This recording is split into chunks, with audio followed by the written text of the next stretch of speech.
Hello guys, Dhenu આયુર્વેદામાં આપનું હાર્દિક સ્વાગત છે। આ શિયાળાની ઠંડી સિઝનમાં લીલા વટાણા અને લીલા ચણા ખાવાની ખૂબ જ મજા આવતી હોય છે અને તેની મજા જ કંઈક અલગ હોય છે। તો તેના ટેસ્ટની સાથે સાથે તેના ફાયદા પણ છે, તે આપણા સ્વાસ્થ્ય માટે ફાયદાકારક પણ છે। તો તેના ફાયદા આજે આપણે જાણીએ। લીલા વટાણામાં ટેસ્ટની સાથે સાથે તેમાં ઘણા બધા ન્યુટ્રિશન છે। તેમાં વિટામિન એ છે, વિટામિન B1 છે, વિટામિન B6 છે, વિટામિન સી છે, વિટામિન કે છે, ફોસ્ફરસ છે, તેમાં આયરન છે, તેમાં ઝીંક છે, તેમાં ઘણું બધું પ્રોટીન છે, તે ફાઇબરથી ભરપૂર છે અને તે આપણા કેલ્શિયમ માટે તો ખૂબ ફાયદાકારક છે। વટાણાની અંદર કેલ્શિયમ ભરપૂર માત્રામાં છે। જે પણ કોઈ લોકોને વેઇટ લોસ કરવો છે તો લીલા વટાણાનું સેવન અવશ્ય કરવું જોઈએ, કારણ કે તે વેઇટ લોસ કરવા માટે ખૂબ મદદગાર સાબિત થાય છે, કારણ કે તેમાં ભરપૂર પ્રમાણમાં પ્રોટીન છે અને ભરપૂર પ્રમાણમાં ફાઇબર છે। તો તેનું સેવન કરવાથી આપણને ભૂખ પણ નથી લાગતી અને આપણું વજન કંટ્રોલ પણ થાય છે। લીલા વટાણા હાઈ બ્લડ પ્રેશરથી આપણને બચાવવામાં મદદગાર સાબિત થાય છે। તે શરીરમાં બેડ કોલેસ્ટ્રોલને ઓછો કરે છે અને આપણા શરીરમાં કોલેસ્ટ્રોલને નીકાળે છે અને આપણા શરીરને એકદમ સ્વસ્થ રાખે છે। તો જે પણ કોઈ લોકોને કોલેસ્ટ્રોલ સંબંધી સમસ્યાઓ છે તે લોકોએ લીલા વટાણાનું સેવન અવશ્ય માત્રામાં કરવું જોઈએ। આપણી સ્કિન માટે પણ ખૂબ ફાયદાકારક છે। તેમાં વિટામિન સી છે, તેમાં શરીરમાં કોલેજન બનાવે છે અને આપણી સ્કિનને એકદમ ચમત્કાર બનાવે છે અને આપણી સ્કિન ઉપર જે આપણી સ્કિન ડલ થઈ ગઈ છે, આપણી સ્કિન ઉપર જે ડાઘા આવી ગયા છે તે બધા ડાઘાને દૂર કરે છે અને સ્કિનને એકદમ ચમત્કાર બનાવે છે, એકદમ આપણી સ્કિનને બ્રાઇટ બનાવે છે, એકદમ ગ્લોઈંગ સ્કિન બનાવે છે। આપણા હાડકાને મજબૂત રાખવા માટે વિટામિન કે ખૂબ ફરજિયાત છે। એ વિટામિન કે આ વટાણાની અંદર ભરપૂર માત્રામાં મળી રહેતું હોય છે। તો આપણે હાડકાને જો મજબૂત બનાવવા હોય તો આપણે વટાણાનું સેવન અવશ્ય માત્રામાં કરીએ અને શિયાળામાં તો આપણા હાડકાને એકદમ મજબૂત બનાવવા જરૂરી છે, તો આપણે વટાણાનું સેવન અવશ્ય પ્રમાણમાં કરીએ અને વિટામિન કે પ્રાપ્ત કરીએ અને આપણા હાડકાને એકદમ મજબૂત બનાવીએ।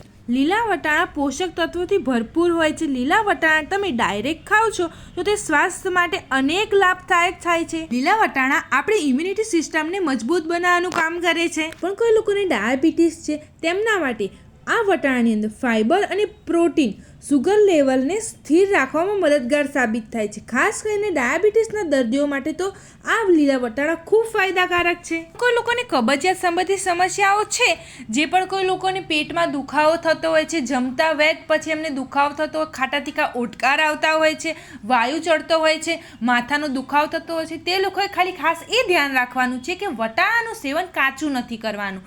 કાચું કરી શકીએ છીએ પરંતુ મર્યાદિત માત્રામાં કાચા વટાણાનું સેવન કરવાનું છે। પરંતુ આપણે જો વધારે જ વટાણાનું સેવન કરવું હોય તો આપણે બાફીને કરી શકીએ છીએ, ઉકાળીને કરી શકીએ છીએ, તેનું શાક બનાવીને કરી શકીએ છીએ, તેની ચટણી બનાવીને કરી શકીએ છીએ, તેને કોઈ બી વાનગીમાં આપણે ભેળવીને કરી શકીએ છીએ, તેને કોઈ બી રીતે આપણે કોઈ બી વાનગી બનાવીને ખાઈ શકીએ છીએ। પરંતુ ખાસ એ ધ્યાન રાખવાનું છે કે આપણે લીલા વટાણાનું સેવન મર્યાદિત માત્રામાં કરવાનું છે। આપણે લીલા કાચા જ વટાણાનું ખાલી સેવન મર્યાદિત માત્રામાં કરવાનું છે। બાકી તમે કોઈ બી શાક બનાવીને ખાઈ શકો છો, તમે તેની દાળ બનાવીને ખાઈ શકો છો, તો તમે ઘણી બધી વાનગી બનાવીને તમે અવશ્ય પ્રમાણમાં ખાઈ શકો છો, તેને કોઈ નુકસાન નથી। ખાલી આપણે ખાસ એ ધ્યાન રાખવાનું છે કે કાચા વટાણાનું સેવન આપણે કરવાનું છે, એવું નથી કરવાનું।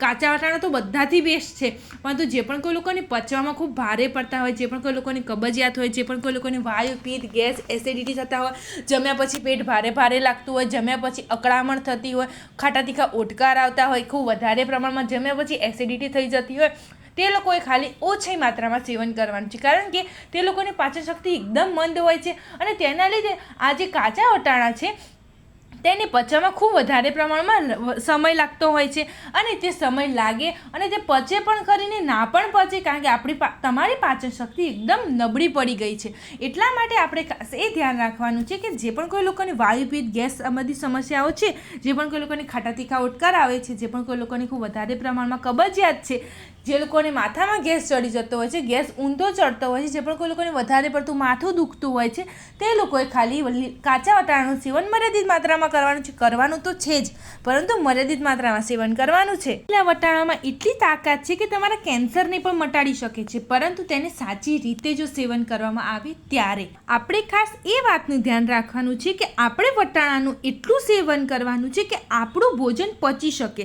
આપણે પછી વધારે પડતું ભોજન સેવન નથી કરવાનું। આપણે ધારો કે બનાવ્યું છે વટાણાનું શાક, તો વટાણાના શાકનું સેવન મર્યાદિત માત્રામાં જ સેવન કરવાનું છે. એવું પણ નથી કે નથી જ કરવાનું છે, પરંતુ એવું નહીં કે વધારે જ પડતું કરી દેવાનું છે. પછી આપણે વધારે જ પડતું જો સેવન કરી દઈશું તો પછી આપણી પાચન શક્તિને તેને પચવામાં ખૂબ વાર લાગશે અને તે સમયગાળો ખૂબ લાંબો થઈ જશે અને પચી પણ શકે ને ન પણ પચી શકે.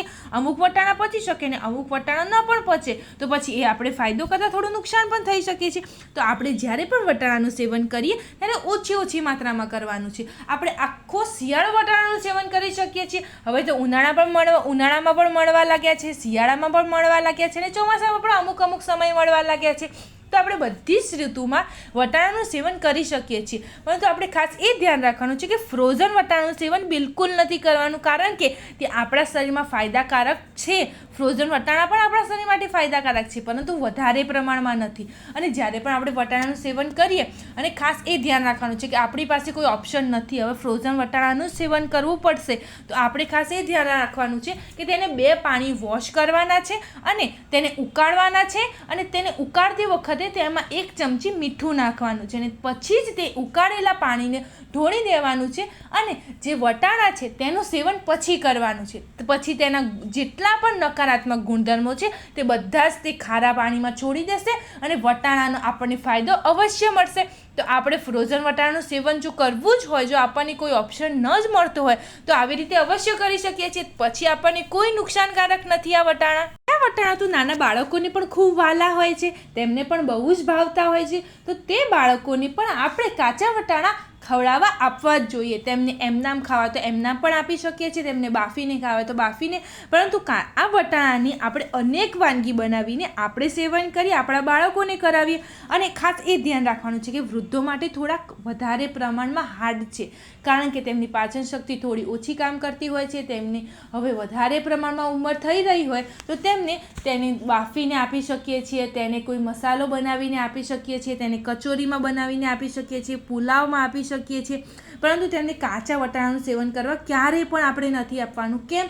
કારણ કે તે પાચન નહીં થઈ શકે, તેમનું શરીર હવે તે કાચા વટાણાને પાચન નહીં કરી શકે. તો આપણે વટાણા અવશ્ય આપણે વૃદ્ધોને આપીએ, પરંતુ ખાસ થોડું એ ધ્યાન રાખવાનું છે કે તેમને આપણે કાચા વટાણાનું સેવન ન કરવા દઈએ, પરંતુ આપણે બાફેલા વટાણાનું કે કોઈ પણ રીતે વટાણાનું સેવન અવશ્ય કરાવીએ. એવું નથી કે તેમને વટાણાનું સેવન નથી જ કરાવવાનું, તેમના માટે પણ રામબાણ છે વટાણા.